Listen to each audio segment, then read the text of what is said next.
From the personal stories, Dr. Bob's Nightmare, a co-founder of Alcoholics Anonymous.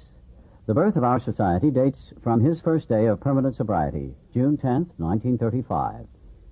To 1950, the year of his death, he carried the AA message to more than 5,000 alcoholic men and women, and to all these he gave his medical services without thought of charge.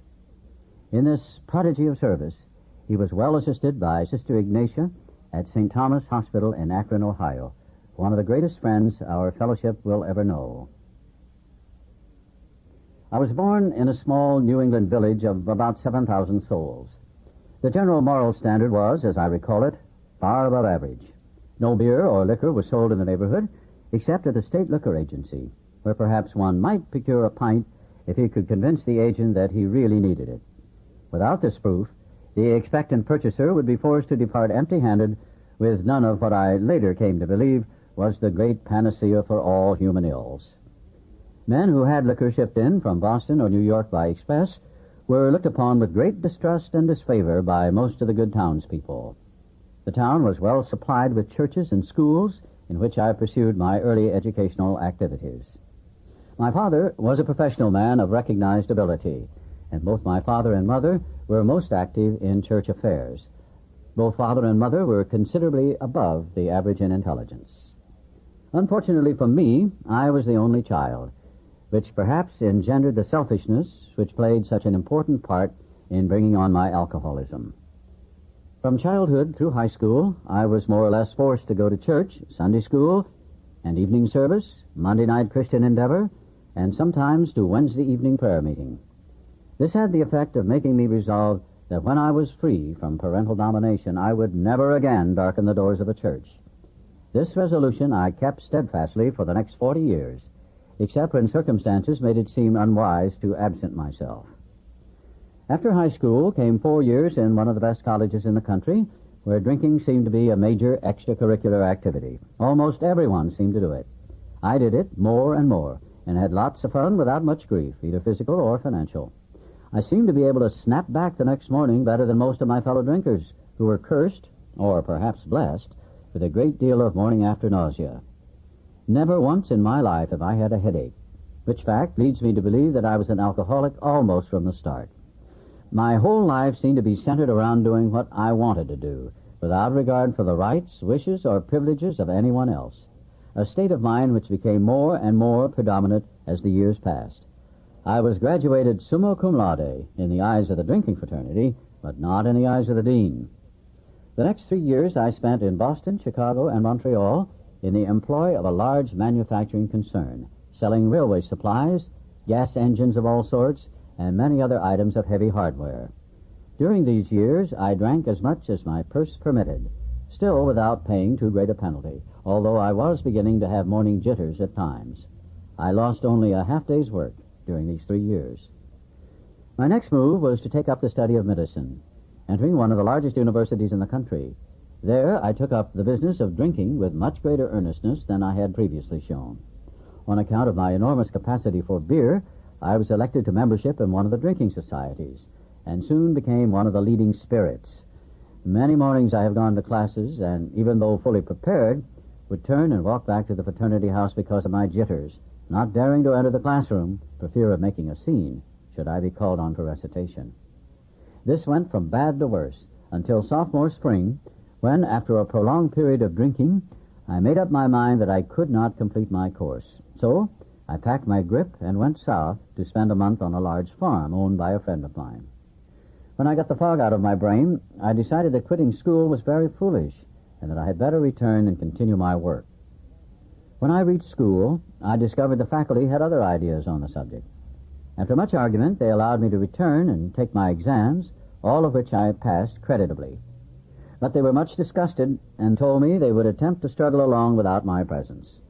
After many painful discussions, they finally gave me my credits, and I migrated to another of the leading universities of the country and entered as a junior that fall. There my drinking became so much worse that the boys in the fraternity house where I lived felt forced to send for my father, who made a long journey in the vain endeavor to get me straightened around. This had little effect, however, for I kept on drinking and used a great deal more hard liquor than in former years. Coming up to final exams, I went on a particularly strenuous spree. When I went in to write the examinations, my hand trembled so I could not hold a pencil. I passed in at least 3 absolutely blank books. I was, of course, soon on the carpet, and the upshot was that I had to go back for 2 more quarters and remain absolutely dry if I wished to graduate. This I did, and proved myself satisfactory to the faculty, both in deportment and scholastically. I conducted myself so creditably that I was able to secure a much-coveted internship in a western city, where I spent 2 years. During those 2 years, I was kept so busy that I hardly left the hospital at all. Consequently, I could not get into any trouble. When those 2 years were up, I opened an office downtown. I had some money, all the time in the world, and considerable stomach trouble. I soon discovered that a couple of drinks would alleviate my gastric distress, at least for a few hours at a time, so it was not at all difficult for me to return to my former excessive indulgence. By this time, I was beginning to pay very dearly physically, and in hope of relief, voluntarily incarcerated myself at least a dozen times in one of the local sanitariums. I was between Scylla and Charybdis now, because if I did not drink, my stomach tortured me, and if I did, my nerves did the same thing. After 3 years of this, I wound up in the local hospital, where they attempted to help me, but I would get my friends to smuggle me a quart, or I would steal the alcohol about the building, so that I got rapidly worse. Finally, my father had to send a doctor out from my hometown, who managed to get me back there in some way, and I was in bed about 2 months before I could venture out of the house. I stayed about town a couple of months more, and then returned to resume my practice. I think I must have been thoroughly scared by what had happened, or by the doctor, or probably both, so that I did not touch a drink again until the country went dry. With the passing of the 18th Amendment, I felt quite safe. I knew everyone would buy a few bottles or cases of liquor as their exchequers permitted, and that it would soon be gone. Therefore, it would make no great difference even if I should do some drinking. At that time, I was not aware of the almost unlimited supply the government made it possible for us doctors to obtain. Neither had I any knowledge of the bootlegger who soon appeared on the horizon.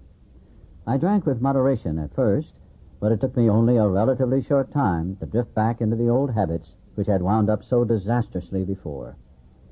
During the next few years, I developed 2 distinct phobias. One was the fear of not sleeping, and the other was the fear of running out of liquor. Not being a man of means, I knew that if I did not stay sober enough to earn money, I would run out of liquor. Most of the time, therefore, I did not take the morning drink, which I craved so badly, but instead would fill upon large doses of sedatives to quiet the jitters, which distressed me terribly. Occasionally, I would yield to the morning craving, but if I did, it would be only a few hours before I would be quite unfit for work. This would lessen my chances of smuggling some home that evening, which in turn would mean a night of futile tossing around in bed, followed by a morning of unbearable jitters. During the subsequent 15 years, I had sense enough never to go to the hospital if I had been drinking, and very seldom did I receive patients. I would sometimes hide out in one of the clubs of which I was a member, and had the habit at times of registering at a hotel under a fictitious name. But my friends usually found me, and I would go home if they promised that I should not be scolded. If my wife was planning to go out in the afternoon, I would get a large supply of liquor and smuggle it home and hide it in the coal bin, the clothes chute, over door jambs, over beams in the cellar, and in cracks in the cellar tile. I also made use of old trunks and chests, the old can container, and even the ash container. The water tank on the toilet I never used because that looked too easy. I found out later that my wife inspected it frequently.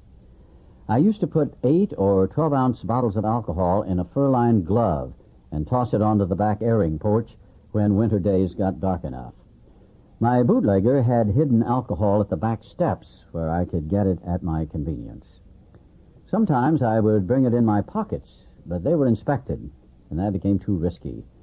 I used also to put it up in 4-ounce bottles and stick several in my stocking tops.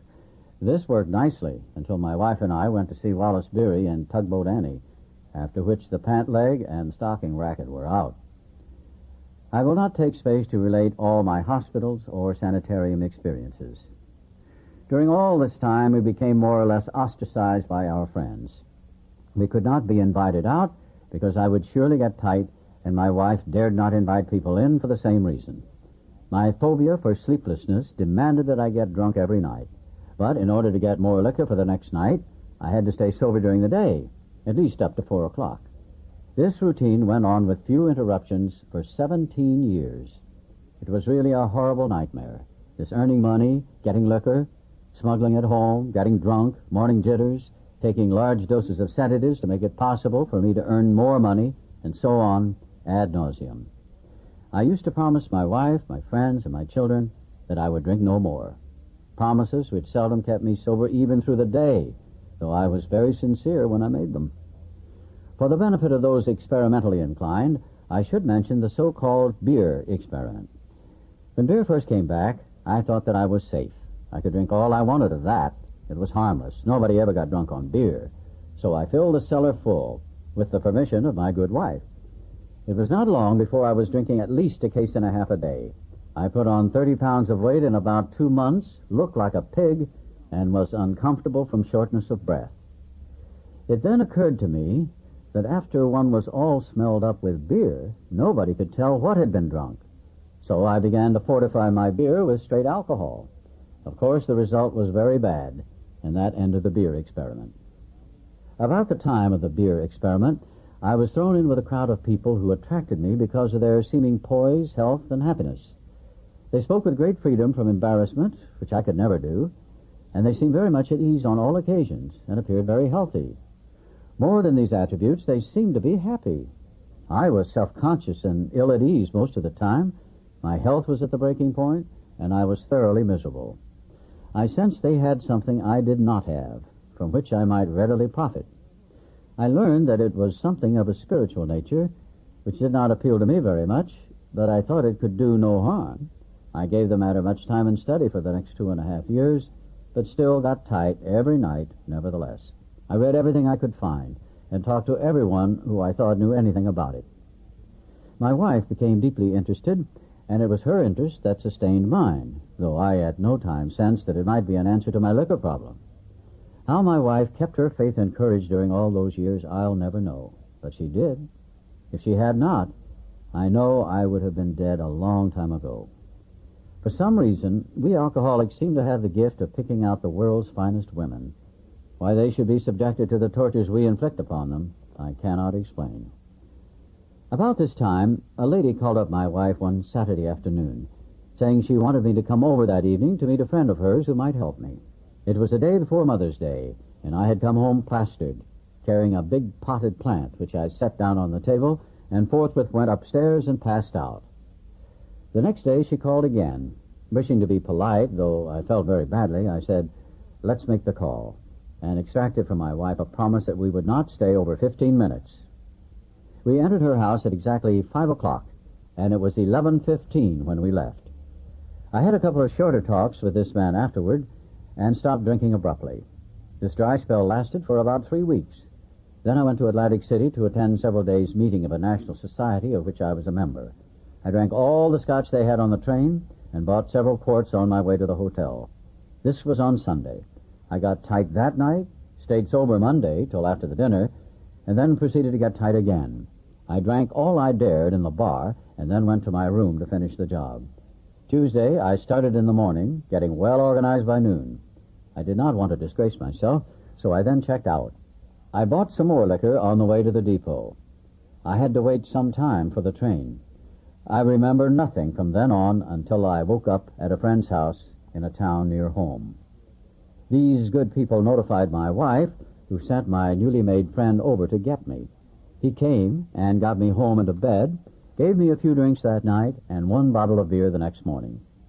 That was June 10th, 1935, and that was my last drink. As I write, nearly 6 years have passed.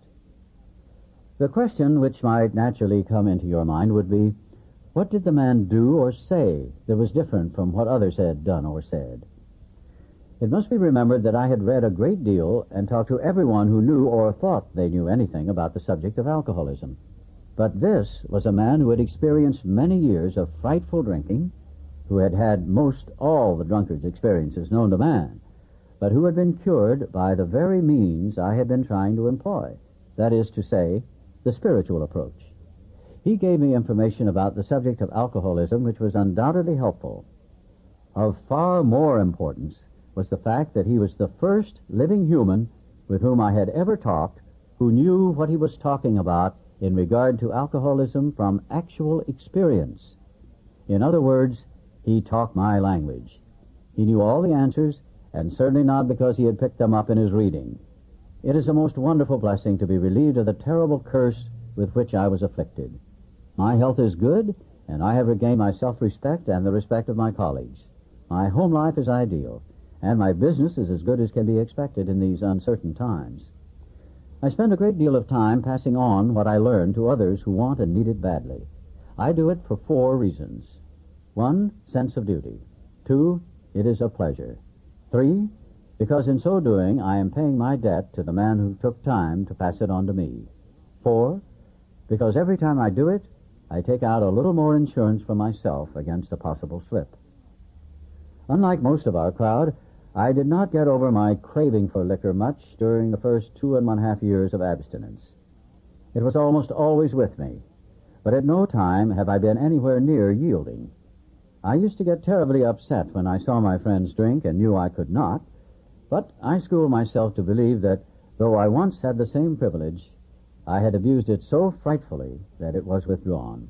So it doesn't behoove me to squawk about it, for after all, nobody ever had to throw me down and pour liquor down my throat.